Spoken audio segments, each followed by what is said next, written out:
The instant I caught my husband's gaze linger on Sophia's smile, I knew the evening was about to unravel.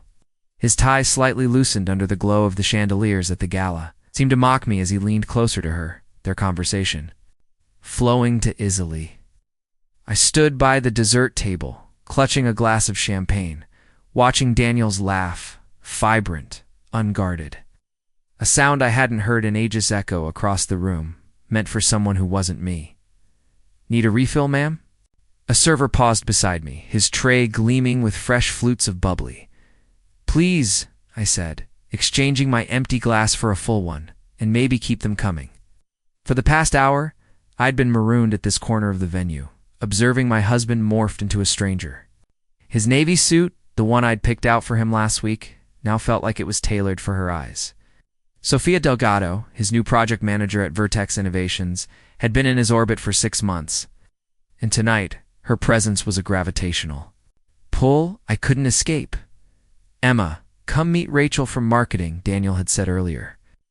Tossing the words over his shoulder without looking at me, his focus already snapping back to Sophia like a magnet.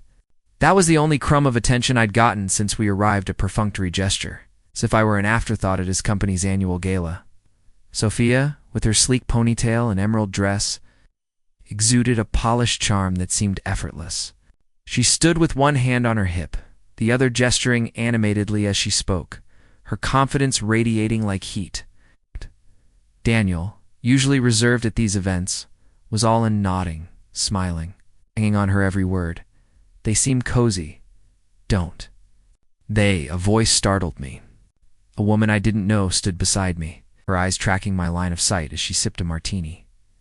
"Sorry, Sophia, and your husband," she clarified. "They've been thick as thieves at work lately. I'm Lauren, by the way. I'm in ops." My chest tightened. Emma, Daniel's wife. "Oh, I know," Lauren said, her smile sharp but not cruel. "Daniel said you might skip tonight. Work thing," he mentioned. Her words landed like a slap. Daniel had told his colleagues I wouldn't be here. I'd taken a half day at my own job to make this event, even helped him choose his cufflinks. This morning, as we got ready side by side, well, I forced a grin. Here I am. Lauren gave a small nod and drifted off, leaving me with my champagne and a growing sense of dread. Across the room, Daniel and Sophia were now standing, so closed their elbows brushed. Her hand grazed his sleeve as she laughed, a touch too lingering to be innocent. A dull ache bloomed behind my ribs. This wasn't just work banter, this was something else. "Quite the duo," said a man to my right. I vaguely recognized him. From last year's holiday party, he extended a hand. "Greg Patel Sales." I shook it, my movements robotic. "Emma Lawson, the wife," he said, like it was a title I'd auditioned for and barely won. "We were starting to wonder if you existed." I raised an eyebrow. "Wonder?" Greg chuckled, then caught himself. Daniel doesn't talk about home much, and you've missed a few of these shindigs." "I've been busy," I said, the lie bitter on my tongue. How many events had Daniel attended solo, spinning tales of my unavailability while I waited at home, thinking he was just working late? "Sophia's definitely stealing the show tonight," Greg went on, oblivious to my spiraling thoughts. Got a knack for keeping everyone charmed, Daniel especially. My fingers tightened around my glass. Sounds like quite a talent. "Oh, she's a pro," Greg said, lowering his voice. "Rumor is, she's got a history of getting close to the higher-ups. Last year, it was the CFO. Now, seems like Daniel's her new favorite." I forced a nod, my eyes locked on Sophia's hand, now resting lightly on Daniel's arm. Right. Just colleagues. Then the crowd shifted, and Daniel's gaze flicked toward me for a fleeting moment. Our eyes met, but he quickly turned back to Sophia, leaning in to murmur something that made her grin. I was the last straw. Set my glass down with a soft clink and made my way to the coat check. No scene, no outburst, just a quiet exit. From a room where I clearly didn't belong, as I stepped into the elevator, I caught a final glimpse of Daniel through the closing doors. He was still with Sophia, his hand now at her waist. For a second, I thought he might glance my way, might notice I was leaving. He didn't. The ride down 12 floors felt endless, but with each passing level, a strange clarity settled over me. This wasn't just about tonight. This was about the late-night meetings, the unanswered texts, the growing chasm between us that I'd been pretending wasn't there. "Everything okay, Mrs. Lawson?" the valet asked as I stepped into the cool night air. "Not really," I admitted, adjusting my scarf. "But it will be. Need a cab?" "No thanks," I said. "I'll walk." The city streets were alive with honking taxis and flickering neon signs. I wandered for nearly an hour, my heels clicking against the pavement, my mind replaying our 7 years together. Our wedding in Vermont, Daniel's vows whispered under an oak tree, promising to stand by me always. Had he meant it then, or had I been a stepping stone to something shinier? My phone buzzed at 11:15 p.m., a text from Daniel. "Where'd you go?" 3 words. No warmth, no urgency. Ignored it and kept walking. By midnight, I ended up at a dimly lit wine bar a few blocks from our loft. It was quiet, the kind of place where you could hide from the world. Rough night. The bartender asked a guy with a beard and a flannel shirt, wiping down the counter. "Rough life, maybe," I said, managing a half smile. He poured me a glass of Pinot Noir. "Name's Sam. Want to talk?"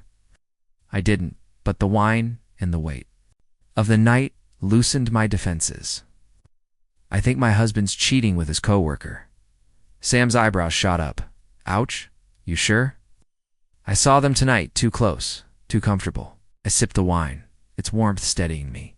"It's not just a hunch. What's your next move?" I stared into my glass. No clue. Sam slid another glass my way, on the house. "Take it one step at a time. You'll figure it out." By 1 a.m., I was tipsy but not numb. Paid, tipped generously, and headed home, hoping Daniel was still at the gala. No such luck. As I neared our building, I saw him step out of a cab alone, thankfully. I lingered in the shadows until he disappeared inside, then waited a few minutes before following. When I entered our loft, the lights were dim. Daniel was in the kitchen, pouring a glass of water. "Emma," he called, hearing the door. "That you?" "Yeah," I said, kicking off my heels. He appeared in the hallway, his tie gone, shirt unbuttoned at the collar. "Where'd you disappear to? You left without a word? Did you even notice I was gone?" My voice was sharper than I intended. His brow furrowed. "What's that supposed to mean?" "Nothing," I said, too exhausted for a fight. "I'm going to bed." But he stepped closer, concern or maybe guilt flashing in his eyes. "Emma, what's wrong? You're acting weird." I turned to face him, searching for the man I'd married. "What's going on with you and Sophia, Daniel?" His face stiffened, but he didn't miss a beat. "Sophia? She's my project manager. We're working on the Henderson deal together." "Work? What are you getting at?"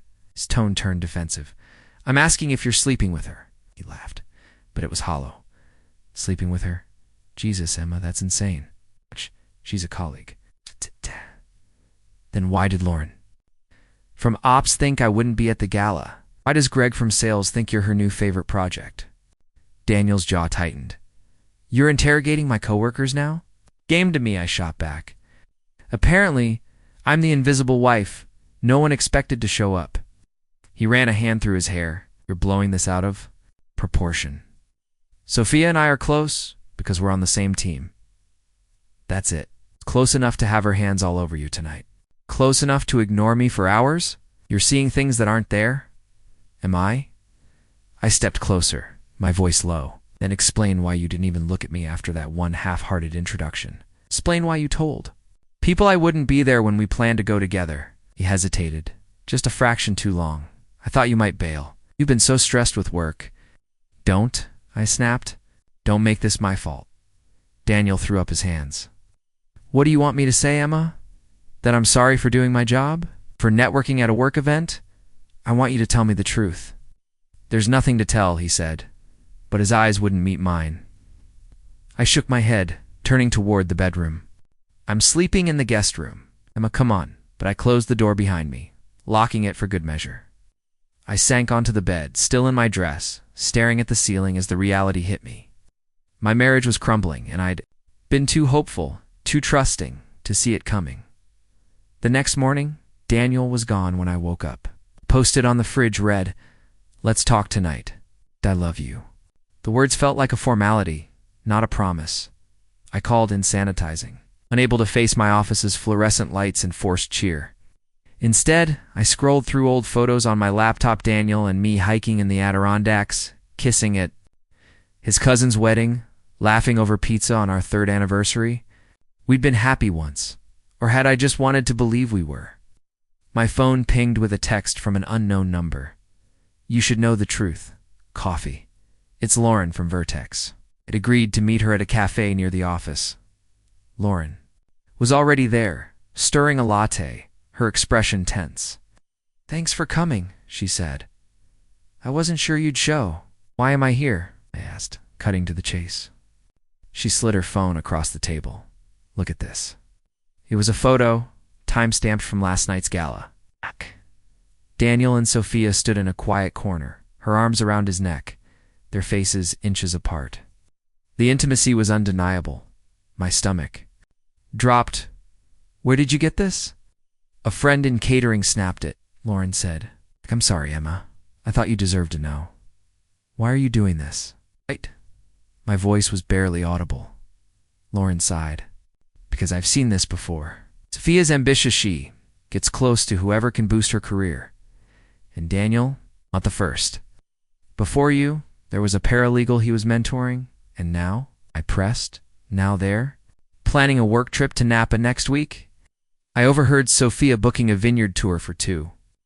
I pushed the phone back, nausea rising. "Thanks for telling me.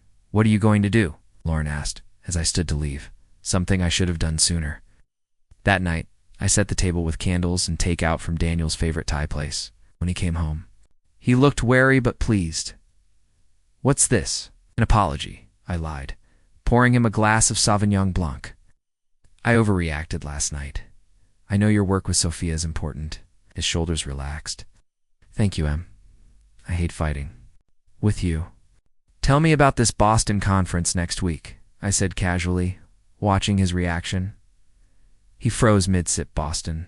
You mentioned it last month," I said, keeping my tone light. "Big client pitch, right?" "What?" "Yeah," he said, recovering. "It's a tech startup. I leave Wednesday, back Friday. 2 days. Short trip. There's a follow-up dinner," he added, avoiding my eyes. "It's a packed schedule, of course," I said. "Sophia going with you?" He hesitated. "No, it's just me and the VP." I smiled, hiding the storm inside. "Sounds intense. Good luck." We ate, chatted about mundane things, and for a moment, it felt like old times. But every word was a performance. Later. As he slept, I crept to his laptop.